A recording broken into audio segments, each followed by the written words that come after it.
شروع اللہ کے نام سے جو بڑا مہربان نہایت رحم والا ہے۔ سب تعریف خدا ہی کو ہے جس نے اپنے بندے محمد صلی اللہ علیہ وآلہ وسلم پر یہ کتاب نازل کی اور اس میں کسی طرح کی کجی اور پیچیدگی نہ رکھی، بلکہ سیدھی اور سلیس اتاری، تاکہ لوگوں کو عذاب سخت سے جو اس کی طرف سے آنے والا ہے ڈرائے، اور مومنوں کو جو نیک عمل کرتے ہیں خوشخبری سنائے کہ ان کے لیے ان کے کاموں کا نیک بدلہ یعنی بہشت ہے جس میں وہ ابد الآباد رہیں گے، اور ان لوگوں کو بھی ڈرائے جو کہتے ہیں کہ خدا نے کسی کو بیٹا بنا لیا ہے، ان کو اس بات کا کچھ بھی علم نہیں اور نہ ان کے باپ دادا ہی کو تھا۔ یہ بڑی سخت بات ہے جو ان کے منہ سے نکلتی ہے، اور کچھ شک نہیں کہ یہ جو کچھ کہتے ہیں محض جھوٹ ہے۔ اے پیغمبر صلی اللہ علیہ وآلہ وسلم، اگر یہ اس کلام پر ایمان نہ لائیں تو شاید تم ان کے پیچھے رنج کر کر کے اپنے تئیں ہلاک کر دو گے۔ جو چیز زمین پر ہے ہم نے اس کو زمین کے لیے آرائش بنایا ہے تاکہ لوگوں کی آزمائش کریں کہ ان میں کون اچھے عمل کرنے والا ہے، اور جو چیز زمین پر ہے ہم اس کو نابود کر کے بنجر میدان کر دیں گے۔ کیا تم خیال کرتے ہو کہ غار اور لوح والے ہماری نشانیوں میں سے عجیب تھے؟ جب وہ جوان غار میں جا رہے تو کہنے لگے کہ اے ہمارے پروردگار، ہم پر اپنے ہاں سے رحمت نازل فرما اور ہمارے کام میں درستی کے سامان مہیا کر۔ تو ہم نے غار میں کئی سال تک ان کے کانوں پر نیند کا پردہ ڈالے یعنی ان کو سلائے رکھا، پھر ان کو جگہ اٹھایا تاکہ معلوم کریں کہ جتنی مدت وہ غار میں رہے دونوں جماعتوں میں سے اس کی مقدار کس کو خوب یاد ہے۔ ہم ان کے حالات تم سے صحیح صحیح بیان کرتے ہیں۔ وہ کئی جوان تھے جو اپنے پروردگار پر ایمان لائے تھے، اور ہم نے ان کو اور زیادہ ہدایت دی تھی، اور ان کے دلوں کو مربوط یعنی مضبوط کر دیا۔ جب وہ اٹھ کھڑے ہوئے تو کہنے لگے کہ ہمارا پروردگار آسمانوں اور زمین کا مالک ہے، ہم اس کے سوا کسی کو معبود سمجھ کر نہ پکاریں گے۔ اگر ایسا کیا تو اس وقت ہم نے بعید از عقل بات کہی۔ ان ہماری قوم کے لوگوں نے اس کے سوا اور معبود بنا رکھے ہیں، بھلا یہ ان کے خدا ہونے پر کوئی کھلی دلیل کیوں نہیں لاتے؟ تو اس سے زیادہ کون ظالم ہے جو خدا پر جھوٹ افطرا کرے؟ اور جب تم نے ان مشرکوں سے اور جن کو یہ خدا کے سوا عبادت کرتے ہیں ان سے کنارہ کر لیا ہے تو غار میں چل رہو، تمہارا پروردگار تمہارے لیے اپنی رحمت وسیع کر دے گا اور تمہارے کاموں میں آسانی کے سامان مہیا کرے گا۔ اور جب سورج نکلے تو تم دیکھو کہ دھوپ ان کے غار سے داہنی طرف سمٹ جائے، اور جب غروب ہو تو ان سے بائیں طرف کترا جائے، اور وہ اس کے میدان میں تھے۔ یہ خدا کی نشانیوں میں سے ہیں، جس کو خدا ہدایت دے وہ ہدایت یاب ہے، اور جس کو گمراہ کرے تو تم اس کے لیے کوئی دوست راہ بتانے والا نہ پاؤ گے۔ اور تم ان کو خیال کرو کہ جاگ رہے ہیں حالانکہ وہ سوتے ہیں، اور ہم ان کو دائیں اور بائیں کروٹ بدلاتے تھے، اور ان کا کتا چوکھٹ پر دونوں ہاتھ پھیلائے ہوئے تھا۔ اگر تم ان کو جھانک کر دیکھتے تو پیٹھ پھیر کر بھاگ جاتے اور ان سے دہشت میں آ جاتے۔ اور اسی طرح ہم نے ان کو اٹھایا تاکہ آپس میں ایک دوسرے سے دریافت کریں۔ ایک کہنے والے نے کہا کہ تم یہاں کتنی مدت رہے؟ انہوں نے کہا کہ ایک دن یا اس سے بھی کم۔ انہوں نے کہا کہ جتنی مدت تم رہے ہو تمہارا پروردگار ہی اس کو خوب جانتا ہے۔ تو اپنے میں سے کسی کو یہ روپیہ دے کر شہر کو بھیجو، وہ دیکھے کہ نفیس کھانا کون سا ہے تو اس میں سے کھانا لے آئے، اور آہستہ آہستہ آئے جائے، اور تمہارا حال کسی کو نہ بتائے۔ اگر وہ تم پر دسترس پالیں گے تو تمہیں سنگسار کر دیں گے یا پھر اپنے مذہب میں داخل کر لیں گے، اور اس وقت تم کبھی فلاح نہیں پاؤ گے۔ اور اسی طرح ہم نے لوگوں کو ان کے حال سے خبردار کر دیا تاکہ وہ جانیں کہ خدا کا وعدہ سچا ہے،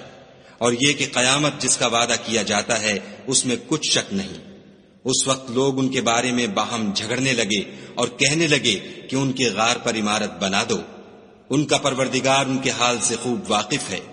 جو لوگ ان کے معاملے میں غلبہ رکھتے تھے وہ کہنے لگے کہ ہم ان کے غار پر مسجد بنائیں گے۔ بعض لوگ اٹکل پچو کہیں گے کہ وہ 3 تھے اور چوتھا ان کا کتا تھا، اور بعض کہیں گے کہ وہ 5 تھے اور چھٹا ان کا کتا تھا، اور بعض کہیں گے کہ وہ 7 تھے اور 8واں ان کا کتا تھا۔ کہہ دو کہ میرا پروردگار ہی ان کے شمار سے خوب واقف ہے۔ ان کو جانتے بھی ہیں تو تھوڑے ہی لوگ جانتے ہیں، تو تم ان کے معاملے میں گفتگو نہ کرنا مگر سرسری سی گفتگو، اور نہ ان کے بارے میں ان میں سے کسی سے کچھ دریافت ہی کرنا، اور کسی کام کی نسبت نہ کہنا کہ میں اسے کل کر دوں گا، مگر انشاءاللہ کہہ کر یعنی اگر خدا چاہے تو کر دوں گا۔ اور جب خدا کا نام لینا بھول جاؤ تو یاد آنے پر لے لو، اور کہہ دو کہ امید ہے کہ میرا پروردگار مجھے اس سے بھی زیادہ ہدایت کی باتیں بتائے۔ اور اصحاب کہف اپنے غار میں 9 اوپر 300 سال رہے۔ کہہ دو کہ جتنی مدت وہ رہے اسے خدا ہی خوب جانتا ہے۔ اسی کو آسمانوں اور زمین کی پوشیدہ باتیں معلوم ہیں،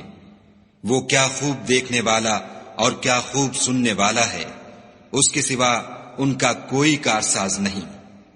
اور نہ وہ اپنے حکم میں کسی کو شریک کرتا ہے۔ اور اپنے پروردگار کی کتاب کو جو تمہارے پاس بھیجی جاتی ہے پڑھتے رہا کرو، اس کی باتوں کو کوئی بدلنے والا نہیں، اور اس کے سوا تم کہیں پناہ بھی نہیں پاؤ گے۔ اور جو لوگ صبح و شام اپنے پروردگار کو پکارتے اور اس کی خوشنودی کے طالب ہیں، ان کے ساتھ صبر کرتے رہو، اور تمہاری نگاہیں ان میں سے گزر کر اور طرف نہ دوڑیں کہ تم آرائش زندگانی دنیا کے خاص گار ہو جاؤ۔ اور جس شخص کے دل کو ہم نے اپنی یاد سے غافل کر دیا ہے اور وہ اپنی خواہش کی پیروی کرتا ہے اور اس کا کام حد سے بڑھ گیا ہے، اس کا کہا نہ ماننا، اور کہہ دو کہ لوگو یہ قرآن تمہارے پروردگار کی طرف سے برحق ہے، تو جو چاہے ایمان لائے اور جو چاہے کافر رہے۔ ہم نے ظالموں کے لیے دوزخ کی آگ تیار کر رکھی ہے جس کی قناتیں ان کو گھیر رہی ہوں گی، اور اگر فریاد کریں گے تو ایسے کھولتے ہوئے پانی سے ان کی دادرسی کی جائے گی جو پگھلے ہوئے تانبے کی طرح گرم ہوگا، اور جو منہوں کو بھون ڈالے گا ان کے پینے کا پانی بھی برا اور آرام گاہ بھی بری۔ اور جو ایمان لائے اور کام بھی نیک کرتے رہے تو ہم نیک کام کرنے والوں کا اجر ضائع نہیں کرتے۔ ایسے لوگوں کے لیے ہمیشہ رہنے کے باغ ہیں جن میں ان کے محلوں کے نیچے نہریں بہ رہی ہیں، ان کو وہاں سونے کے کنگن پہنائے جائیں گے، اور وہ باریک دیبا اور اطلس کے سبز کپڑے پہنا کریں گے، اور تختوں پر تکیے لگا کر بیٹھا کریں گے۔ کیا خوب بدلہ اور کیا خوب آرام گاہ ہے۔ اور ان سے دو شخصوں کا حال بیان کرو جن میں سے ایک کو ہم نے انگور کے 2 باغ عنایت کیے تھے اور ان کے گردا گرد کھجوروں کے درخت لگا دیے تھے اور ان کے درمیان کھیتی پیدا کر دی تھی۔ دونوں باغ کثرت سے پھل لاتے اور اس کی پیداوار میں کسی طرح کی کمی نہ ہوتی، اور دونوں میں ہم نے ایک نہر بھی جاری کر رکھی تھی، اور اس طرح اس شخص کو ان کی پیداوار ملتی رہتی تھی۔ تو ایک دن جب کہ وہ اپنے دوست سے باتیں کر رہا تھا، کہنے لگا کہ میں تم سے مال و دولت میں بھی زیادہ ہوں اور جتھے اور جماعت کے لحاظ سے بھی زیادہ عزت والا ہوں، اور ایسی شیخیوں سے اپنے حق میں ظلم کرتا ہوا اپنے باغ میں داخل ہوا۔ کہنے لگا کہ میں نہیں خیال کرتا کہ یہ باغ کبھی تباہ ہو، اور نہ خیال کرتا ہوں کہ قیامت برپا ہو، اور اگر میں اپنے پروردگار کی طرف لوٹایا بھی جاؤں تو وہاں ضرور اس سے اچھی جگہ پاؤں گا۔ تو اس کا دوست جو اس سے گفتگو کر رہا تھا کہنے لگا کہ کیا تم اس خدا سے کفر کرتے ہو جس نے تم کو مٹی سے پیدا کیا، پھر نطفے سے، پھر تمہیں پورا مرد بنایا؟ مگر میں تو یہ کہتا ہوں کہ خدا ہی میرا پروردگار ہے، اور میں اپنے پروردگار کے ساتھ کسی کو شریک نہیں کرتا۔ اور بھلا جب تم اپنے باغ میں داخل ہوئے تو تم نے ماشاء اللہ لا قوت الا باللہ کیوں نہ کہا؟ اگر تم مجھے مال و اولاد میں اپنے سے کمتر دیکھتے ہو تو عجب نہیں کہ میرا پروردگار مجھے تمہارے باغ سے بہتر عطا فرمائے، اور اس تمہارے باغ پر آسمان سے آفت بھیج دے تو وہ صاف میدان ہو جائے، یا اس کی نہر کا پانی گہرا ہو جائے تو پھر تم اسے نہ لا سکو، اور اس کے میووں کو عذاب نے آ گھیرا اور وہ اپنی چھتریوں پر گر کر رہ گیا، تو جو مال اس نے اس پر خرچ کیا تھا اس پر حسرت سے ہاتھ ملنے لگا اور کہنے لگا کہ کاش میں اپنے پروردگار کے ساتھ کسی کو شریک نہ بناتا۔ اس وقت خدا کے سوا کوئی جماعت اس کی مددگار نہ ہوئی اور نہ وہ بدلہ لے سکا۔ یہاں سے ثابت ہوا کہ حکومت سب خدائے برحق کی ہے، اسی کا صلہ بہتر اور اسی کا بدلہ اچھا ہے۔ اور ان سے دنیا کی زندگی کی مثال بھی بیان کر دو، وہ ایسی ہے جیسے پانی جسے ہم نے آسمان سے برسایا تو اس کے ساتھ زمین کی رویدگی مل گئی، پھر وہ چورا چورا ہو گئی کہ ہوائیں اسے اڑاتی پھرتی ہیں۔ اور خدا تو ہر چیز پر قدرت رکھتا ہے۔ مال اور بیٹے تو دنیا کی زندگی کی رونق و زینت ہیں، اور نیکیاں جو باقی رہنے والی ہیں وہ ثواب کے لحاظ سے تمہارے پروردگار کے ہاں بہت اچھی اور امید کے لحاظ سے بہت بہتر ہیں۔ اور جس دن ہم پہاڑوں کو چلائیں گے اور تم زمین کو صاف میدان دیکھو گے اور ان لوگوں کو ہم جمع کر لیں گے تو ان میں سے کسی کو بھی نہیں چھوڑیں گے، اور سب تمہارے پروردگار کے سامنے صف باندھ کر لائے جائیں گے۔ تو ہم ان سے کہیں گے کہ جس طرح ہم نے تم کو پہلی بار پیدا کیا تھا اسی طرح آج تم ہمارے سامنے آئے، لیکن تم نے تو یہ خیال کر رکھا تھا کہ ہم نے تمہارے لیے قیامت کا کوئی وقت مقرر ہی نہیں کیا، اور عملوں کی کتاب کھول کر رکھی جائے گی تو تم گناہ گاروں کو دیکھو گے کہ جو کچھ اس میں لکھا ہوگا اس سے ڈر رہے ہوں گے، اور کہیں گے ہائے شامت، یہ کیسی کتاب ہے کہ نہ چھوٹی بات کو چھوڑتی ہے نہ بڑی کو، کوئی بات بھی نہیں مگر اسے لکھ رکھا ہے، اور جو عمل کیے ہوں گے سب کو حاضر پائیں گے، اور تمہارا پروردگار کسی پر ظلم نہیں کرے گا۔ اور جب ہم نے فرشتوں کو حکم دیا کہ آدم کو سجدہ کرو تو سب نے سجدہ کیا مگر ابلیس نے نہ کیا، وہ جنات میں سے تھا تو اپنے پروردگار کے حکم سے باہر ہو گیا۔ کیا تم اس کو اور اس کی اولاد کو میرے سوا دوست بناتے ہو، حالانکہ وہ تمہارے دشمن ہیں، اور شیطان کی دوستی ظالموں کے لیے خدا کی دوستی کا برا بدل ہے۔ میں نے ان کو نہ تو آسمانوں اور زمین کے پیدا کرنے کے وقت بلایا تھا اور نہ خود ان کے پیدا کرنے کے وقت، اور میں ایسا نہ تھا کہ گمراہ کرنے والوں کو مددگار بناتا۔ اور جس دن خدا فرمائے گا کہ اب میرے شریکوں کو جن کی نسبت تم گمان الوہیت رکھتے تھے بلاؤ، تو وہ ان کو بلائیں گے مگر وہ ان کو کچھ جواب نہ دیں گے، اور ہم ان کے بیچ میں ایک ہلاکت کی جگہ بنا دیں گے۔ اور گناہ گار لوگ دوزخ کو دیکھیں گے تو یقین کر لیں گے کہ وہ اس میں پڑنے والے ہیں، اور اس سے بچنے کا کوئی رستہ نہ پائیں گے۔ اور ہم نے اس قرآن میں لوگوں کے سمجھانے کے لیے طرح طرح کی مثالیں بیان فرمائی ہیں، لیکن انسان سب چیزوں سے بڑھ کر جھگڑالو ہے۔ اور لوگوں کے پاس جب ہدایت آ گئی تو ان کو کس چیز نے منع کیا کہ ایمان لائیں اور اپنے پروردگار سے بخشش مانگیں، بجز اس کے کہ اس بات کے منتظر ہوں کہ انہیں بھی پہلوں کا سا معاملہ پیش آئے یا ان پر عذاب سامنے موجود ہو۔ اور ہم جو پیغمبروں کو بھیجا کرتے ہیں تو صرف اس لیے کہ لوگوں کو خدا کی نعمتوں کی خوشخبریاں سنائیں اور عذاب سے ڈرائیں، اور جو کافر ہیں وہ باطل کی سند سے جھگڑا کرتے ہیں تاکہ اس سے حق کو پھسلا دیں۔ اور انہوں نے ہماری آیتوں کو اور جس چیز سے ان کو ڈرایا جاتا ہے ہنسی بنا لیا۔ اور اس سے ظالم کون جس کو اس کے پروردگار کے کلام سے سمجھایا گیا تو اس نے اس سے منہ پھیر لیا، اور جو اعمال وہ آگے کر چکا اس کو بھول گیا۔ ہم نے ان کے دلوں پر پردے ڈال دیے کہ اسے سمجھ نہ سکیں، اور کانوں میں ثقل پیدا کر دیا ہے کہ سن نہ سکیں، اور اگر تم ان کو رستے کی طرف بلاؤ تو کبھی رستے پر نہ آئیں گے۔ اور تمہارا پروردگار بخشنے والا صاحب رحمت ہے، اگر وہ ان کے کرتوتوں پر ان کو پکڑنے لگے تو ان پر جھٹ عذاب بھیج دے، مگر ان کے لیے ایک وقت مقرر کر رکھا ہے کہ اس کے عذاب سے کوئی پناہ کی جگہ نہ پائیں گے۔ اور یہ بستیاں جو ویران پڑی ہیں، جب انہوں نے کفر سے ظلم کیا تو ہم نے ان کو تباہ کر دیا اور ان کی تباہی کے لیے ایک وقت مقرر کر دیا تھا۔ اور جب موسیٰ نے اپنے شاگرد سے کہا کہ جب تک میں دو دریاؤں کے ملنے کی جگہ نہ پہنچ جاؤں ہٹنے کا نہیں، خواہ برسوں چلتا رہوں۔ جب ان کے ملنے کے مقام پر پہنچے تو اپنی مچھلی بھول گئے تو اس نے دریا میں سرنگ کی طرح اپنا رستہ بنا لیا۔ جب آگے چلے تو موسیٰ نے اپنے شاگرد سے کہا کہ ہمارے لیے کھانا لاؤ، اس سفر سے ہم کو بہت تکان ہو گئی ہے۔ اس نے کہا کہ بھلا آپ نے دیکھا کہ جب ہم نے پتھر کے پاس آرام کیا تھا تو میں مچھلی وہیں بھول گیا، اور مجھے آپ سے اس کا ذکر کرنا شیطان نے بھلا دیا، اور اس نے عجب طرح سے دریا میں اپنا رستہ لیا۔ موسیٰ نے کہا یہی تو وہ مقام ہے جسے ہم تلاش کرتے تھے۔ تو وہ اپنے پاؤں کے نشان دیکھتے دیکھتے لوٹ گئے۔ وہاں انہوں نے ہمارے بندوں میں سے ایک بندہ دیکھا جس کو ہم نے اپنے ہاں سے رحمت یعنی نبوت یا نعمت ولایت دی تھی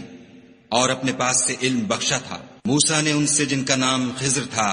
کہا کہ جو علم خدا کی طرف سے آپ کو سکھایا گیا ہے، اگر آپ اس میں سے مجھے کچھ بھلائی کی باتیں سکھائیں تو میں آپ کے ساتھ رہوں۔ خضر نے کہا کہ تم میرے ساتھ رہ کر صبر نہیں کر سکو گے، اور جس بات کی تمہیں خبر ہی نہیں اس پر صبر کر بھی کیوں کر سکتے ہو؟ موسیٰ نے کہا خدا نے چاہا تو آپ مجھے صابر پائیے گا اور میں آپ کے ارشاد کے خلاف نہیں کروں گا۔ خضر نے کہا اگر تم میرے ساتھ رہنا چاہو تو شرط یہ ہے مجھ سے کوئی بات نہ پوچھنا جب تک میں خود اس کا ذکر تم سے نہ کروں۔ تو دونوں چل پڑے، یہاں تک کہ جب کشتی میں سوار ہوئے تو خضر نے کشتی کو پھاڑ ڈالا۔ موسیٰ نے کہا کیا آپ نے اس کو اس لیے پھاڑا ہے کہ سواروں کو غرق کر دے؟ یہ تو آپ نے بڑی عجیب بات کی۔ خضر نے کہا کیا میں نے نہیں کہا تھا کہ تم میرے ساتھ صبر نہ کر سکو گے؟ موسیٰ نے کہا کہ جو بھول مجھ سے ہوئی اس پر مواخذہ نہ کیجیے اور میرے معاملے میں مجھ پر مشکل نہ ڈالیے۔ پھر دونوں چلے، یہاں تک کہ رستے میں ایک لڑکا ملا تو خضر نے اسے مار ڈالا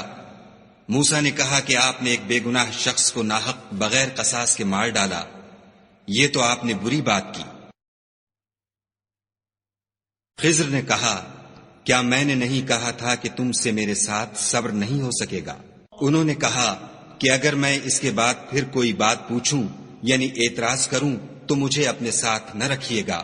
کہ آپ میری طرف سے عذر کے قبول کرنے میں غایت کو پہنچ گئے۔ پھر دونوں چلے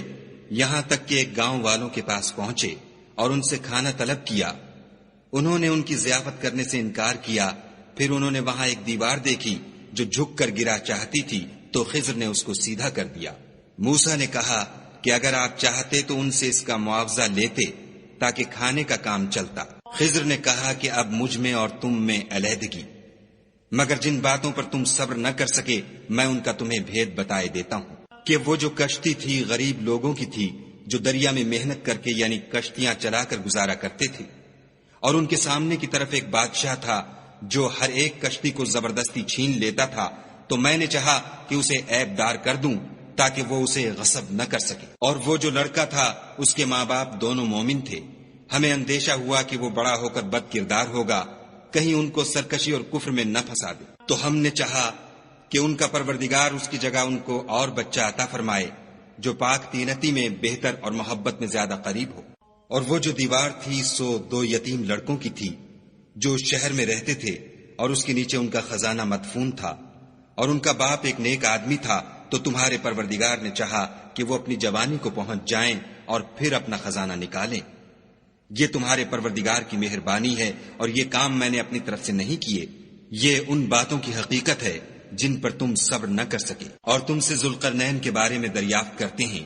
کہہ دو کہ میں اس کا کسی قدر حال تمہیں پڑھ کر سناتا ہوں۔ ہم نے اس کو زمین میں بڑی دسترس دی تھی اور ہر طرح کا سامان عطا کیا تھا، تو اس نے سفر کا ایک سامان کیا، یہاں تک کہ جب سورج کے غروب ہونے کی جگہ پہنچا